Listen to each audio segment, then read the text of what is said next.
Assalamu alaikum wa rahmatullahi wa barakatuh wa maghfiratuh.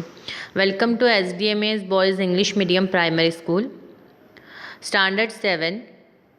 Subject Gujarati. Niban Mahatma Gandhi. How are you boys?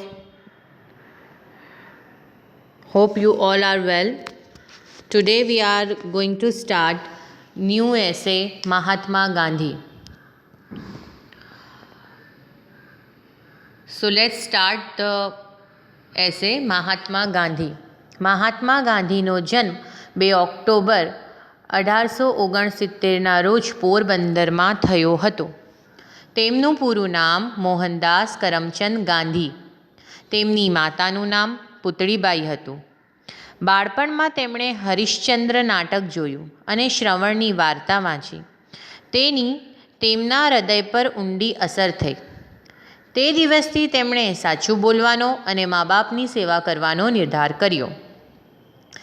Gandhiji માધ્યમિક શિક્ષણ પૂરું કરી ઉચ્ચ અભ્યાસ કરવા માટે વિલાયત ગયા અને બેરિસ્ટર બન્યા.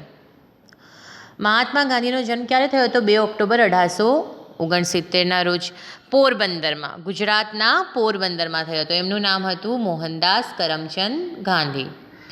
उनकी मदर का नेम था पुतलीबाई और उन्होंने चाइल्डहुड में बचपन में हरिश्चंद्र कर एक ड्रामा था वो देखा था और श्रवण द वेल नोन कैरेक्टर उसकी जो स्टोरी थी वो पढ़ी थी. उसकी इतनी इम्प्रेशन हो गई थी कि हरिश्चंद्र ड्रामा से उनको ये इंस्पिरेशन मिला कि उनको हमेशा सच बोलना है, क्योंकि हरिश्चंद्र जो कैरेक्टर है वो हमेशा सच बोलता है. और दूसरा श्रवण, जिसने अपने माँ बाप को कावड़ में बिठाकर, अंधे होने की वजह से वो चल नहीं पाते थे और बूढ़े भी हो गए थे, दैट्स वाई उनको कावड़ में बिठाकर पैदल यात्रा करवाई थी. बराबर, पिलग्रिमेज जो बोलते हैं वो जर्नी करवाई थी. सो ये दो चीज़ें उन्हें मिली थी हरिश्चंद्र और श्रवण के पास से. गांधी जी जो थे उन्होंने अपना जो माध्यमिक शिक्षण, दैट मीन्स के 9th 10th का जो सेकेंडरी एजुकेशन जो होता है वो कंप्लीट कर वो आगे पढ़ने के लिए विलायत गए. दैट मीन्स वो साउथ अफ्रीका गए थे और वहाँ पर वो बैरिस्टर, वकील की पढ़ाई करने गए थे. ગાંધીજી વકીલાત કરવા માટે દક્ષિણ આફ્રિકા ગયા હતા. ત્યાં તેમણે ગોરાઓ દ્વારા હિન્દીઓનો થતો અન્યાય નજર જોયો અને તેમને પોતાને પણ ત્યાં ચાલતા રંગભેદનો કડવો અનુભવ થયો. તેમણે તે અન્યાય દૂર કરાવવા માટે અહિંસક લડત ઉપાડી. તેમાં તેમને સફળતા મળી. मैंने पहले भी बोला कि गांधी जी वकीलात का पढ़ने, दैट मीन्स के लॉयर बनने के लिए कहाँ गए थे? साउथ अफ्रीका गए थे. वहाँ उन्होंने देखा कि जो कॉलोनियलिज़म जो हो रहा है उसकी वजह से जो अंग्रेज वहाँ पर भी थे, बराबर, तो उन्होंने वहाँ के जो इंडियंस थे उनको बहुत तकलीफ़ें पहुँचाई थी, उनको बहुत अन्याय किया था. तो इसलिए उन्होंने जो रंग भेद, यानी कि इसको गुजराती में बोलेंगे काड़ा गोरानी नीति, बराबर, यानी कि जो ब्लैक थे उनको वो बिल्कुल भी अच्छा नहीं समझते थे. ऐसा समझते थे कि ये तो ब्लैक है. गोरे जो थे वो, अंग्रेज जो थे वो, ओके, ब्रिटिशर्स जो थे वो वहाँ के, वो ऐसा समझते थे. दैट मीन्स उनके ऊपर बहुत जुल्म करते थे. इसे रेसिज्म भी कहा जाता है इंग्लिश के टर्म में देखने जाए तो. ओके, तो वो वहाँ उनको ये चीज़ का उनको भी यानी ऐसा पता चला था, उनके साथ भी ऐसा हुआ था कि उनको वहाँ पर साउथ अफ्रीका में वो जो फर्स्ट क्लास डब्बे में बैठे हुए थे, कंपार्टमेंट में, फर्स्ट क्लास कंपार्टमेंट में, तो उनको वो ब्लैक है ये कहकर उतार दिया गया था. ब्रिटिशर्स ने उतार दिया था.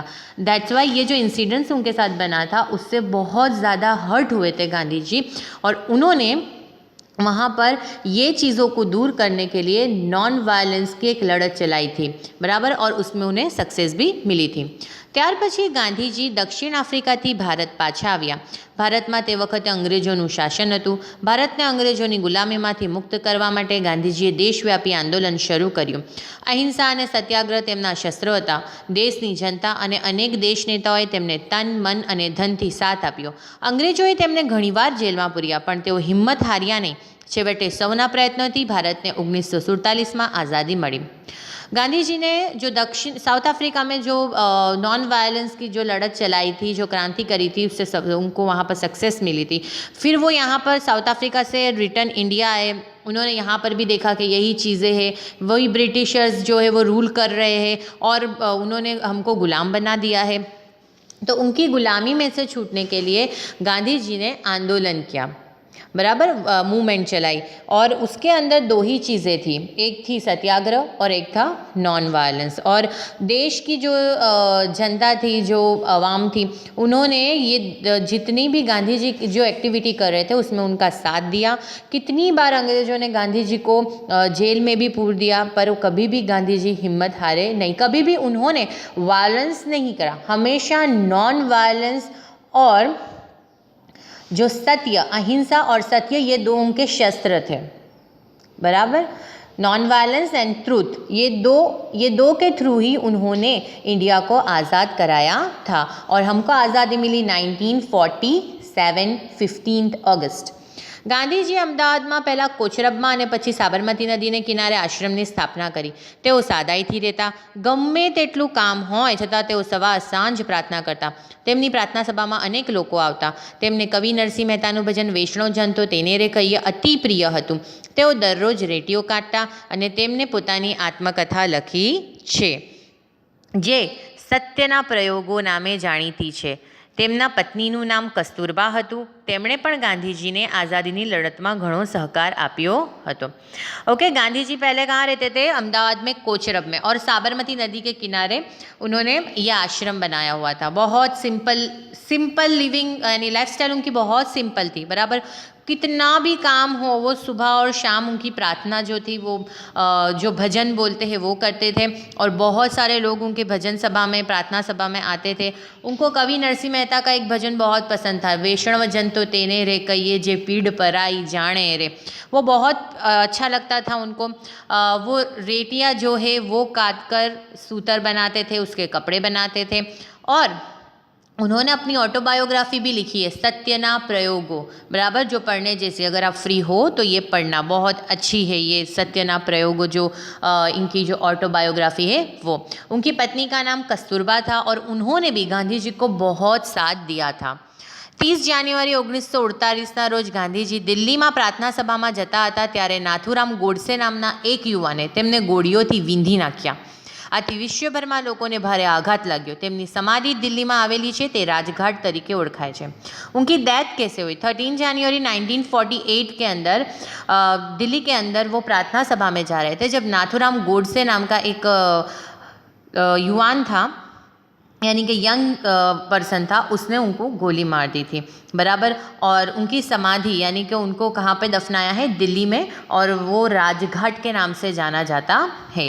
ગાંધીજી રાષ્ટ્રપિતા અને महात्मा गांधी तरीके समस्त भारतीय प्रजाना हृदय में आदर भर्યું स्थान धरावे છે, इसीलिए हम उनको फादर ऑफ नेशन बोलते हैं, या तो फिर हम प्यार से उनको महात्मा गांधी बोलते हैं।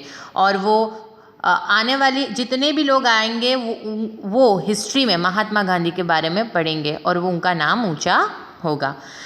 इसकी PDF फाइल मैं आपको भेज रही हूँ, आपके ऐसे बुक में आपको ये लिखना है। Okay boys,